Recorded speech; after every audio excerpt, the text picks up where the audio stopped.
पेश है हिंदी जबान में अपडेट। राष्ट्र संघ प्रस्तावों के अनुसार निष्पक्ष जनमत संग्रह ही है जो कश्मीरी चाहते हैं। 76 वर्षों के पाशविक अधिकरण की यातनाओं के बावजूद कश्मीरी जनमत संग्रह की अपनी मांग पर दृढ़ है।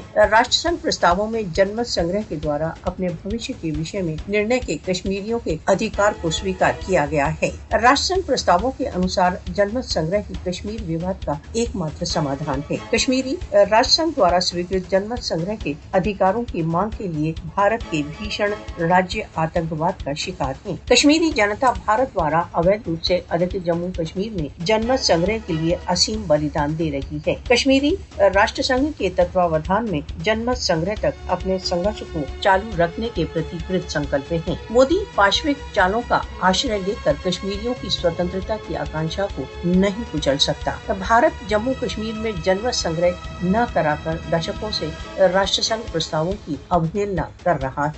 जम्मू कश्मीर में अपने अंतर्राष्ट्रीय दायित्वों का उल्लंघन करने के लिए भारत को उत्तरदायी ठहराया जाना चाहिए। अनिर्णित कश्मीर विवाद दक्षिण एशियाई क्षेत्र में तनाव तथा अस्थायित्व का मूल कारण है। विश्व को राष्ट्र संघ प्रस्तावों के अनुसार कश्मीर विवाद के तुरंत समाधान के दायित्व को पूर्ण करना चाहिए। भारत पर कश्मीर विवाद के समाधान के लिए राष्ट्र संघ द्वारा दिए गए वचनों को पूर्ण करने के लिए दबाव डाला जाना चाहिए।